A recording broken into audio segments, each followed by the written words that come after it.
Hi, friends. Thanks for joining us. Help us out by clicking that subscribe button. It helps to grow the channel. Benny, where can they find us on social media?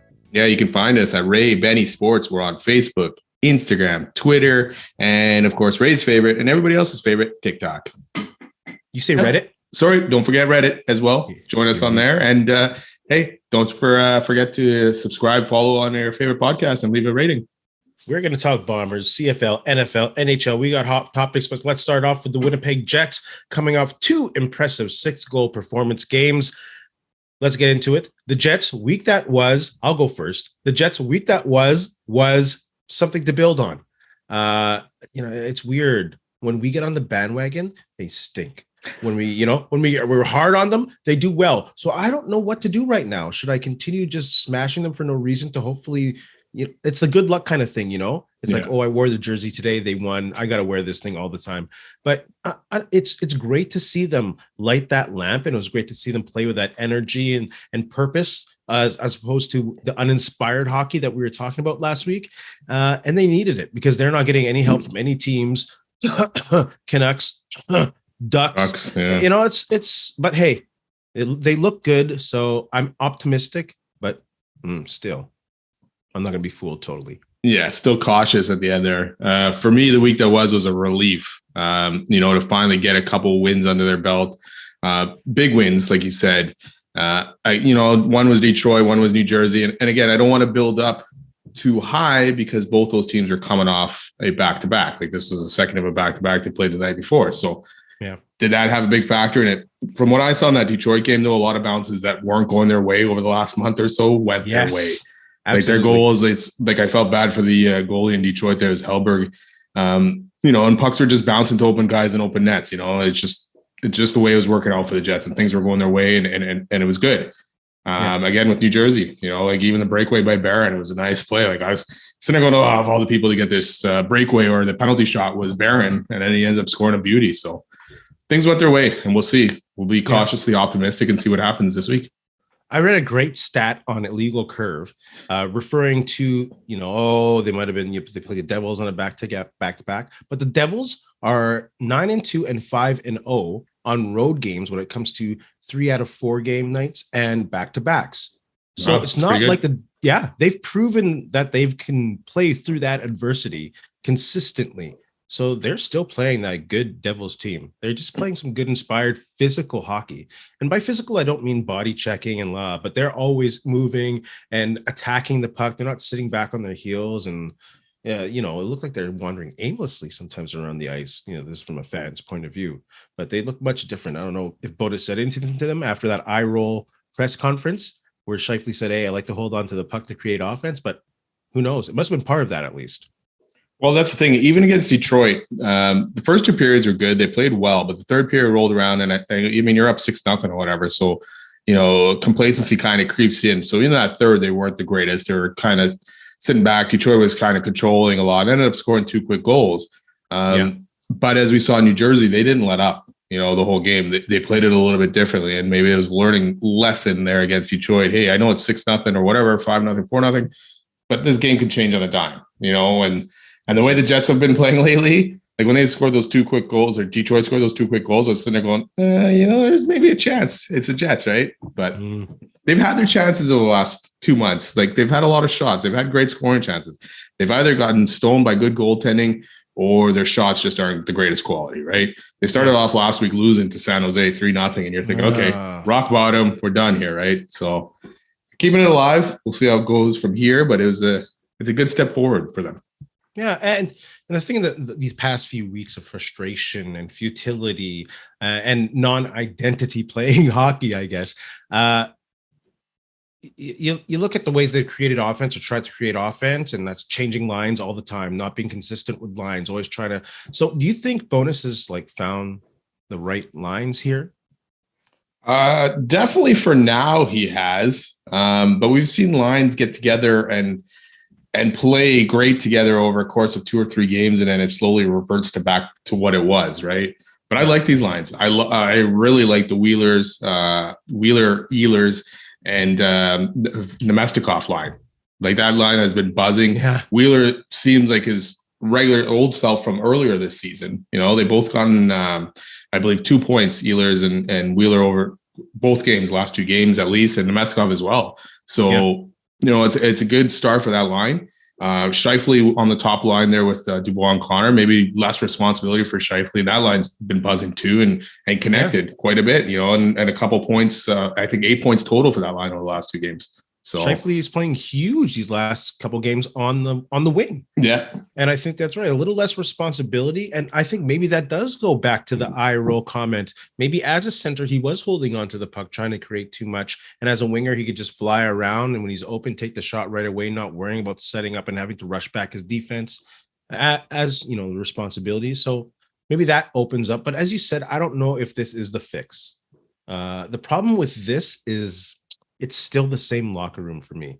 And I don't want to, you know, beat a dead horse, but how does the lines is how do they face adversity? They're playing big games coming up. We're going to talk about the week ahead, but just to, you know, preview, they're playing Calgary and Nashville in a row, not back to back, but you know, so it's all about adversity. If they can take a punch in the face, if they can come back to it, maybe these are the lines. But they didn't face much adversity with the Devils and the Red Wings. So we'll see how they do if they get punched in the face. Yeah, for sure, because the bounces went their way. Now, if they go a period without scoring goal, first period against Calgary, you know, will they panic and will bonus switch lines around again, or will he stick with it and at least see, you know, like you're saying, face that adversity, not scoring, or not getting the bounces, and if they can build, you know, fix that in a second or third period and fight back in a game. So it'll be telling. I mean, it's 2 games. Things went their way. Like even the Lowry, Appleton, and Niederreiter line, has looked good.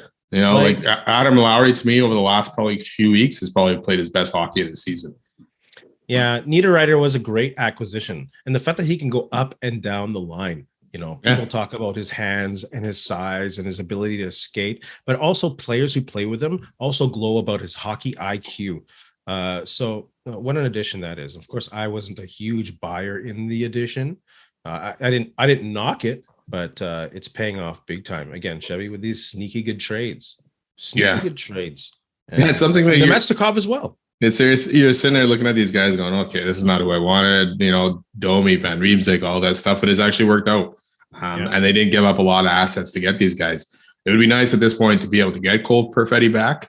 And insert him in that line, top 9 as well, but it doesn't look like he's coming back. And I think maybe he might be even missing the first round if they make it. So we'll see where it goes from here. But I like the lines where they are now, and we'll see what happens.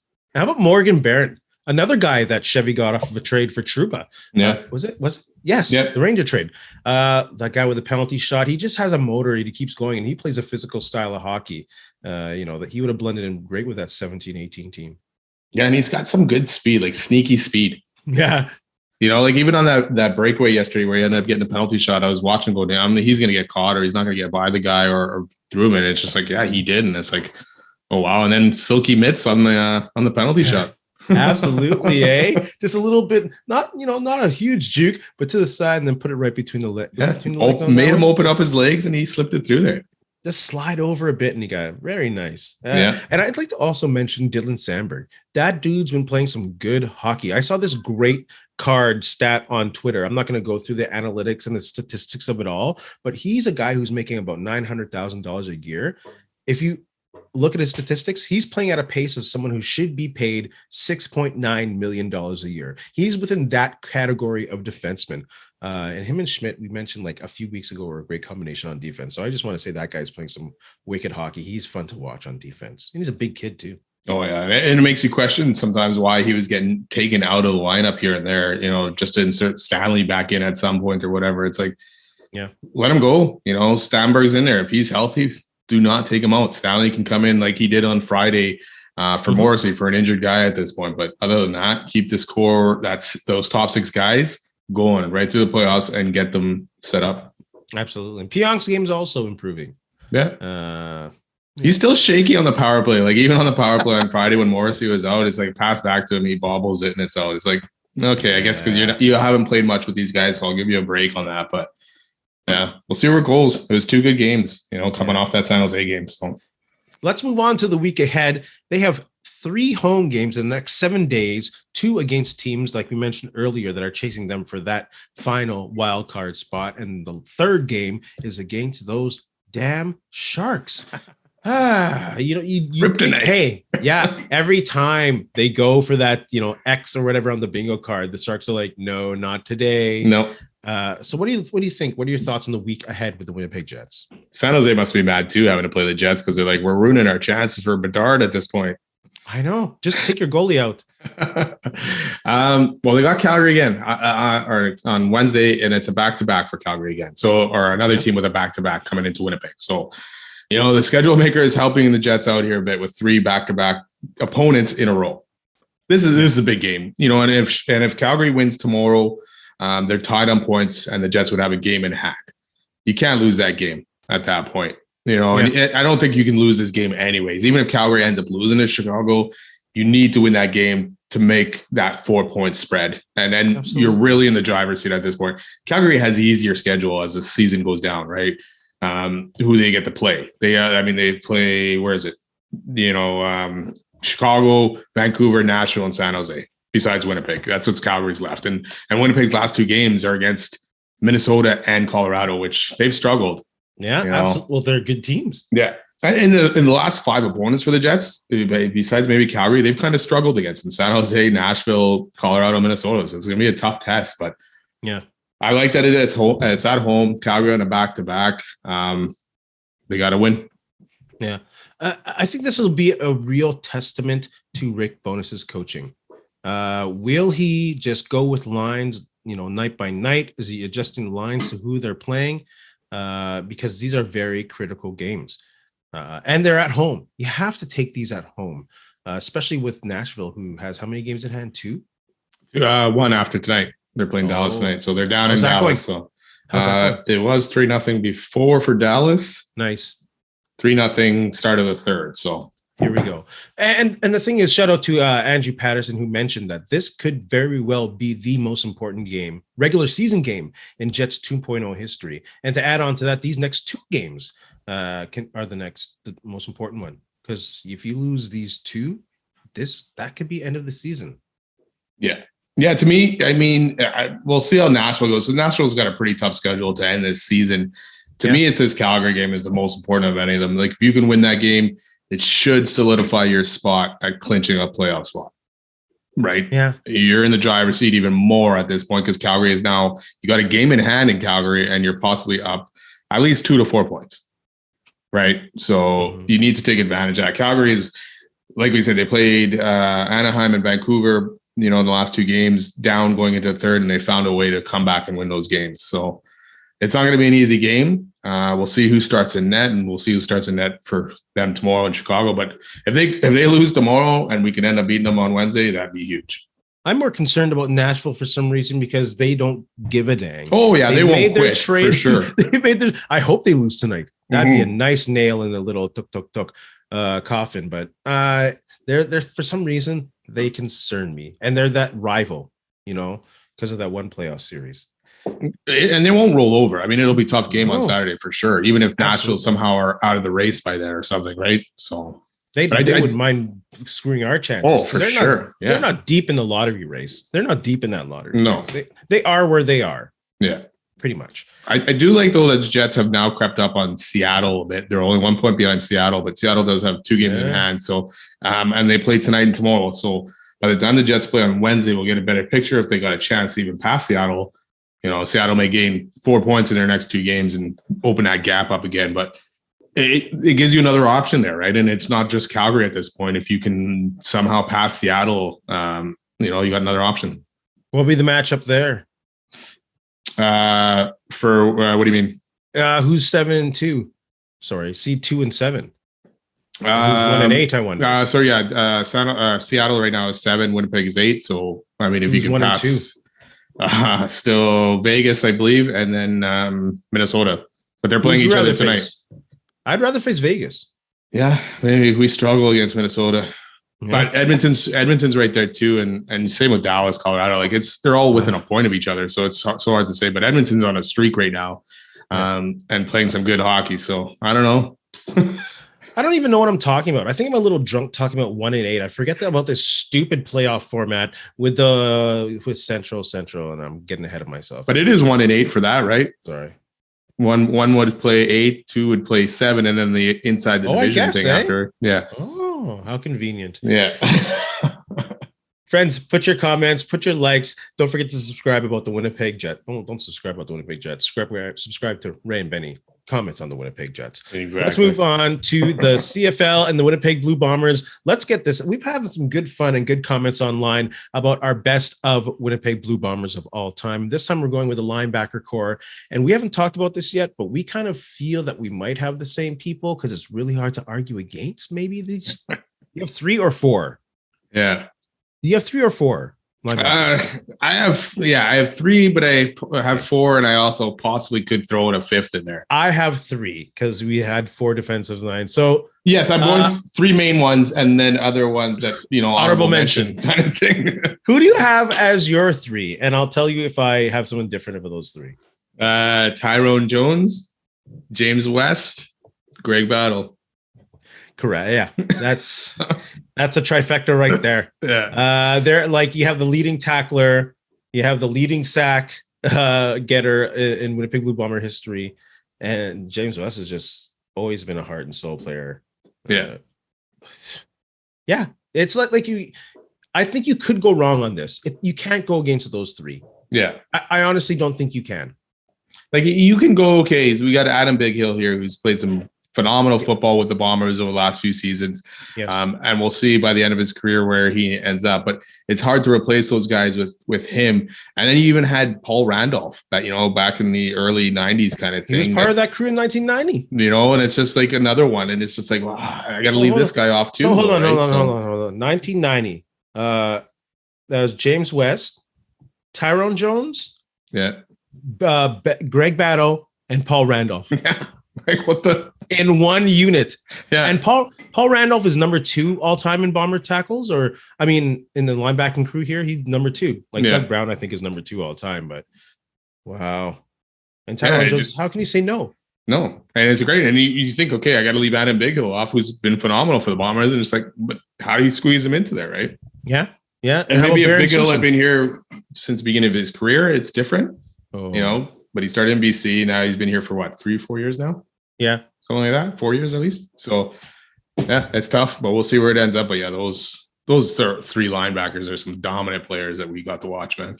Yeah. Baron Simpson gets an honorable mention in my there books. You go as well. too. Yeah. Yeah. And one of my all-time favorites, like Tyrone Jones, as a lot of people know, he's my all-time favorite Winnipeg Blue Bomber. Him and James West were probably my favorite athletes growing up. My first favorite athletes growing up. But I always loved it when Bob McGregor said, K.D. Williams. That guy was a force, and he was great to watch too. Yeah. Like they've had some fantastic linebackers, man. It's crazy to think about the guys that they had at that position. Amazing. So good. Shante Peoples, and he had a good, oh my goodness. I'll go on and on. Let's go on to some CFL talk. We have let's take on the West Division this week. What are the burning questions that still exist for each team in the Western Division going into next season? Let's go from the coast to the Central. Let's start with BC. I'll go first. Do they have a capable starter to replace Rourke? I think they do. Vernon Adams is not Rourke. He will not have the same numbers, but he's still mobile. He's still good on the throw. So I think they do have a capable starter in Rourke. Yeah, and I will take that one step further because it's also about Vernon Adams. And will Vernon Adams find that consistency to be a full-time starter? Because he's definitely looked good in games, but then he reverts back, game here and there to looking like a rookie kind of thing. So we'll see if he can find it. Yep. He's got good coaching in BC, some good receivers. So we'll see what happens there. What do you got for Edmonton's question? I got a couple. I couldn't figure out which one, but I mean, one's a basic one. Can they win at home? But, that's just that. And does Chris Jones still have that magic touch, really? Yeah. So he's been able to find players, but he's not been able to win in this one. No. And it's almost embarrassing not to win at home. My question with Edmonton is Cornelius ready to take the next step? I think he's a great quarterback. He's an athletic quarterback, big body quarterback.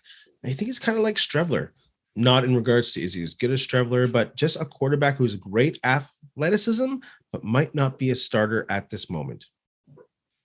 Yeah, we'll see. So. Trey Ford's still there, right? It's Trey Ford, the quarterback, right? Yeah. He's still there. He didn't get an offer anywhere else, right? Because he was still in the combine or a pro day for someone. I can't remember. No, okay. Yeah, I can't remember. Calgary Stampeders. My question is, how much have they lost with Jameer Thurman going over? Is it to Hamilton, the trade? Yeah. I'm forgetting a lot tonight. Free agent signing in Hamilton. Oh my God, even worse. So yeah, can they survive that on their defense? Their defense wasn't elite. They were still good, but he was such a big piece of the puzzle. He patrolled so much of the field, and you can't just replace a great player like that. So yeah, that's my question about Jameer Thurman. How much will that affect their defense? So one thing about Calgary is they've been able to replace guys. Like they've gotten guys who've gotten up in age or lost guys, and they've seemed to find a way to replace guys. You know, like they got a good system there with Huffnagel and all that. And to me, it'll be another guy getting replaced. Boley Mitchell's gone. So for me, is Jake Meyer the guy? Is he going to be able to prove that he can be the guy? Good season last year, stunk it up really in the playoffs. You know, did not look good at all against BC. So we'll see if he can take that next step and be in that next lineage of good Calgary quarterbacks and almost a great Calgary quarterbacks. Yeah. Let's move on to Saskatchewan Roughriders. I have one question with Saskatchewan. What is happening with them? I don't think this team got any better in the offseason. I can't see the coaching staff being any better. I have no confidence in the leadership of O'Day and Dickinson. Just not good. So what is happening? That's my question for Saskatchewan. Yeah, mine is, should they have cleaned house and got rid of their front office, and started fresh? Yeah. Which they didn't. So we'll see what happens. Maybe they'll surprise us or surprise some people, but yeah, I don't think it's going to go well for them. No, it doesn't look good. Even with Harris at quarterback. Might go worse. It might go worse. What have they done with that O-line? That's another question. That's two. That's too many. Let's go on to Winnipeg. And you have a question for Winnipeg? What's your question for Winnipeg? Will age catch up to them? Oh, I got the same question. So you go ahead. They're getting up there in age, and you're bringing back a lot of veteran guys, and we've seen it kind of blow up in some teams' face when they tried to run it back one more time with the same core, right? So we'll see with the Bombers if those guys are still able to play at a high level and take them, back to the Grey Cup. Yeah, same question. Are they risking anything by keeping the dynamic, experienced nucleus together? Of course, if everything goes well, everyone's healthy, it's a brilliant move because this is a dominant team. But will their age show? Little minor questions on the side. Kicking and Buck Pierce, offensive coordination. Will he take that next step? They did sign a punter to come in. Huge kid. So we'll see what he does. And so they're bringing in competition for Leggio, but like you said last week, they're bringing in inexperienced competition right now. So we'll see where any of that goes. Another CFL thing that really got me on Twitter is this Michael Ball and Randy Chevrier conversation about addressing the CFL and what it's worth and what its status is. And that's a great conversation. That's a great conversation to have. But I'm going to say right now, I am kind of insulted as a CFL fan by Michael Ball's comment about CFL fans not being smart or being dumb. I don't have the quote in front of me. It's just like, we're not dumb. The core of us know this game very well. We're passionate about the game. And if Randy Chevrier calls it a minor league, so what? It kind of is. The NFL is the show. I don't care what you say. Even Canadian kids are wanting to just more go to the NFL. That is the show. That is a major show. So we're the minor show. It's still professional. Like, we're not dumb to not realize that. And we're not dumb to let that take value away from the league. So I'm a little insulted by this Michael Ball, who's supposed to be the voice of the Saskatchewan. Give me a break with this guy. That's the thing. Like, saying CFL fans are dumb. Well, we're core CFL fans. It's not like we've been fans for 2 years. We've been fans, most of us, since we were kids. We understand the game. We understand the league and where it's at. We don't understand or have the inner workings of everything, but we see where it's at. The NFL is the top. No question about it. That's where everyone strives for. And the CFL should have been striving for that. They never got to that spot, and now they're just what they are. So they're a professional league in Canada, for sure. But to everyone else, casual fans, NFL fans, and most Americans, they're going to be looked at as a minor league. Do I take offense to that? No. I take more offense to someone saying, hey, the CFL product is shit, football is crap, or anything like that. To me, I'd be like, no, watch a game and you'll figure it out. It's not. It's a lot of these college guys, a lot of them you used to watch in the States, really, that come over here and play. And a lot of Canadian guys that you've never heard of, check them out. So his whole, and like you say, his whole back and forth with Chevrier was fine. It's just this comment that does rub me the wrong way as well. But I think he might be on a path to try to find the most controversial takes this offseason and see what sticks. As we know with everything right now, it's all about saying something controversial and getting more press to it and having people respond to it. That seems to be the way of the world is going right now. So, yeah, we'll see what happens. I mean, I stick with Chevrier on this. The guy played in both leagues. He knows what's up, so to me, I love it. It's great football, and there's a lot of Americans that are catching on to it too. So. No disrespect to Michael Ball. I'm sure he's great as a journalist. And we are not journalists. We're not going to fake you bullshit you saying that we're journalists, but we know that we are fans. We've been watching this game since we were kids. Like my first sports memory is a 1984 Grey Cup and Joe Poplawski stepping into the end zone. That's a league I'm attached to. So him like demeaning CFL fans, that they're dumb. And I don't mean that as a disrespect. Well, it is disrespect, you idiot. Like we know this game. We value this game. It doesn't matter if it's a minor league. So what? That whole segment of that interview was that I don't mean to disrespect. I don't mean to offend. It's like, dude, but you're saying this stuff. You are going to disrespect us who consider ourselves knowledgeable CFL fans who've been around for a long time. So. Yeah. And he's from a core market, from a community-owned team that are the pillars of the CFL. And he's saying that fans are dumb. Are you calling all Saskatchewan fans dumb? Like, how's that going to work out for you? Exactly. Young, old, it doesn't matter. Like, what a divisive, stupid statement. Yeah. Idiot. Any which way. Let's move on to Randy Ambrosie and the CFL Combine. They kind of said that they wanted to see how the Combine went out before they figured out a way to stream it and broadcast it out to fans. Fair? What are your thoughts on that?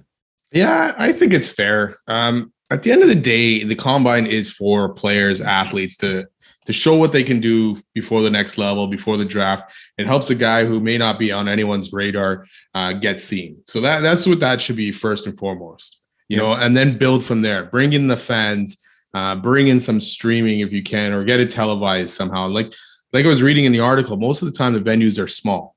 They're good enough for a field because there's not many venues in Canada that you can use for this type of event. So now if you throw in cameras in there and you let some fans in, you're taking away from, the players' ability to showcase themselves. Yeah. So I do like that, unless you can find a place, maybe like BC Place, if that's heated enough in the wintertime that you can use that and it's big enough to put fans in TV and stuff like that, then go for it. But right now, just focus on the players and the athletes who are trying to make it to the CFL. Very good point. I'm going to disagree with you on this. I think it's not a fair statement. They should have this figured out.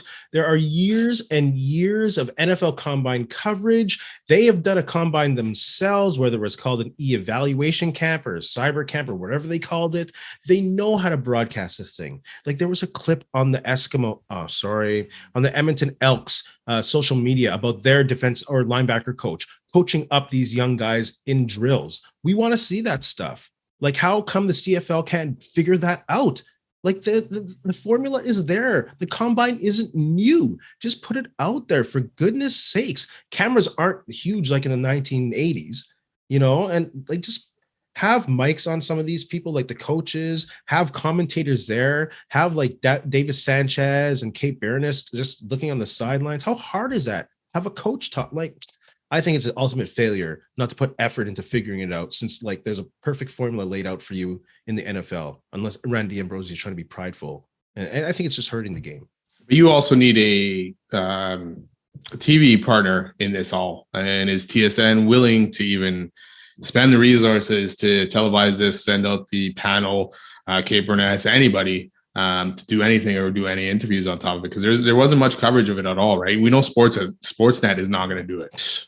So it's up to TSN, or CFL has a streaming service on their own that they can stream some stuff. But you got to get these guys on board as well, and help you figure out how to do it properly. But I do like the fact that you're saying there was clips, so they could have even done more of that. right? You don't need a lot of equipment for that. Simple cell phone works good enough these days, and you don't necessarily even need TSN to be part of that. Like your YouTube Shorts. Do they even have an effective YouTube channel? Like, come on. It's so disappointing. They can't do the minor things that high schools are probably even doing to hype up their game. Ridiculous. Yeah, and that's one of the things that I was listening to. I believe it was Ryan Chevrier was saying on that the interview with Michael Ball was stuff like that. He's like, the NFL figured this out early and it skyrocketed, right? They figured out how to make them be talked about year round, social media, all that stuff. And the CFL was kind of just waiting in the wings there. I don't know what they're waiting for, what they're looking at, but they didn't take that ball and go with it. So the NFL, took off. So the blueprint is there. Yeah. Like, you're not inventing the wheel here. You're not reinventing. It's so disappointing as a fan not to have content available. Come on, CFL. Get your game together. Let's move on to this NFL for a couple quick subjects. Rumors of an NFL international division. Good idea? I am on the fence with this, and probably more on the other side of the fence of not doing it yet. Unless they've figured out and got a good plan for this. I think, are you putting 4 teams, in Europe or international that they can play each other for the most part and then travel here and there? But even that's a lot of travel for these teams. Like, you're traveling to the States at minimum 4 times, right, throughout the season. Then you got teams traveling out there. It's a lot. It affects. And if you're going player safety, this is not going to help player safety because these guys are going to get jet lagged. Their bodies are going to be on different time zones. There's always a question of the West Coast teams having to go play in the East Coast teams, and how much it affects those players.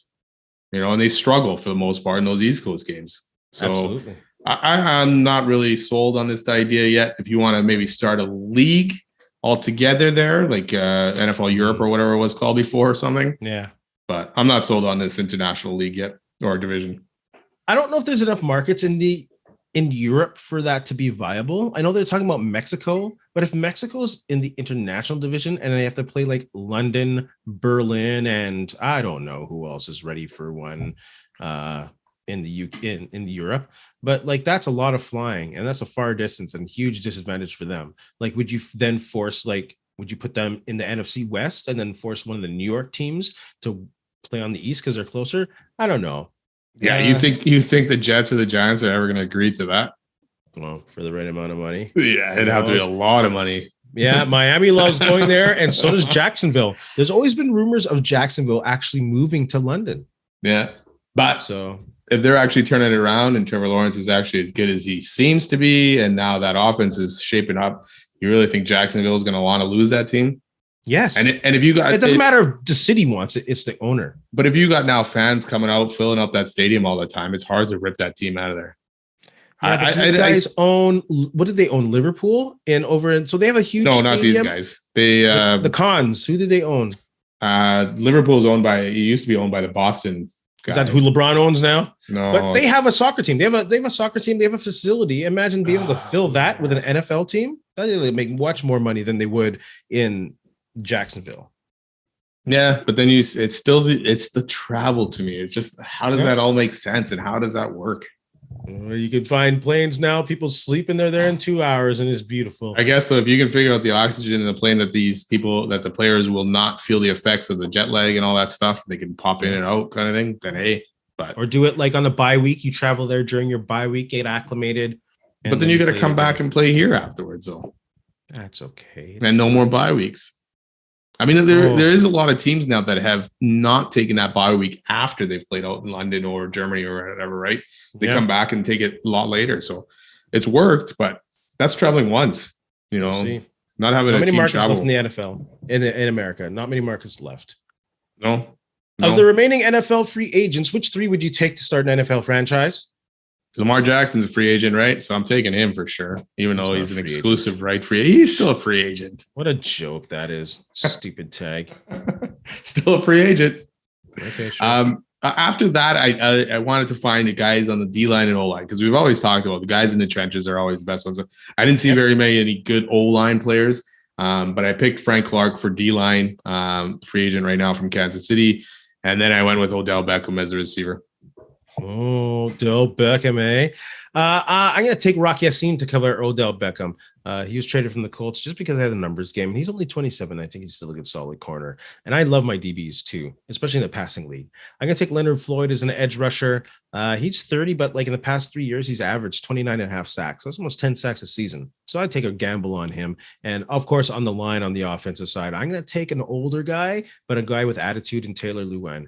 Who was just released by not just released by the Titans, but was released by the Titans. He's a character guy, plays a bit old school, on the edge, positive locker room guy. I'm going to take him, dependable Luan. Pretty good. Yeah. No QBs, though. No QBs. Yeah, Lamar Jackson, man. Free agent. All right. Let's go into the hot topics. What a stupid free agents that thing is. She's so screwed with that. No one's going to get 2 first-rounders. NFL is so slanted to the owners. It's so stupid. Hot topics. WWE and UFC join forces. Thoughts on that? I was kind of surprised by that. I mean, I've heard it in the past and things like that, but I didn't think it would actually ever happen.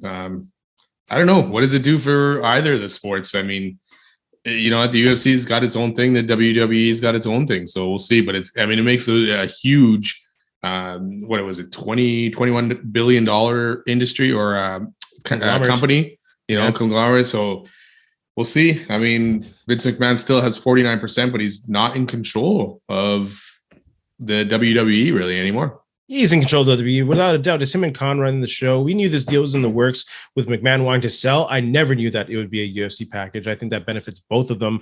Good on McMahon, Uncle Randy, $1 million investment, $9 billion payoff. And he aligns himself with the hottest brand in sports in the last decade. It totally explains that stupid-ass mustache that he has on.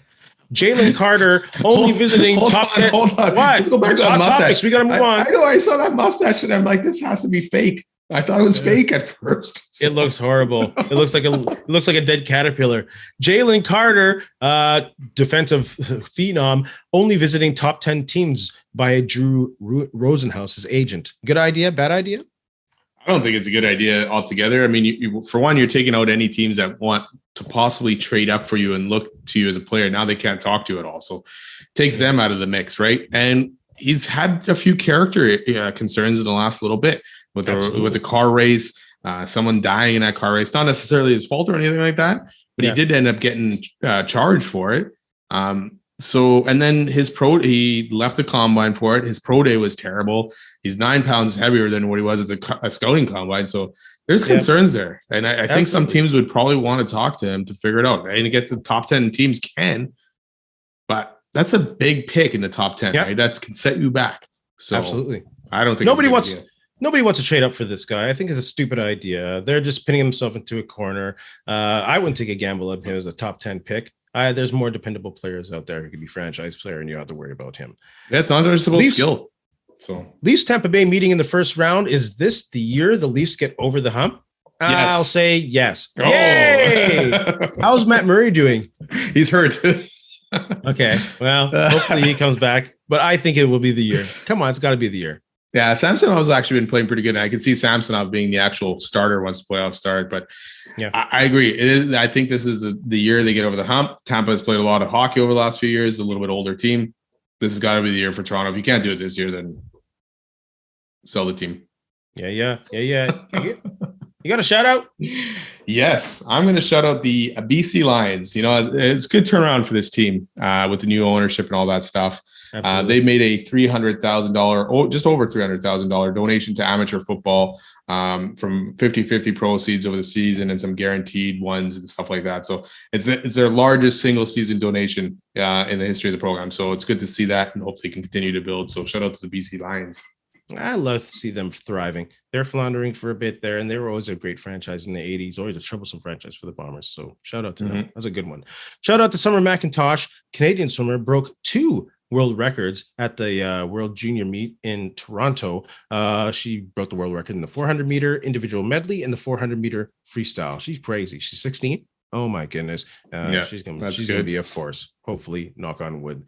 Benny, you got anything to say to our friends? You know what? Just thanks a lot for listening. Don't forget, subscribe, follow, leave us a rating on your favorite podcast provider, and have a good week.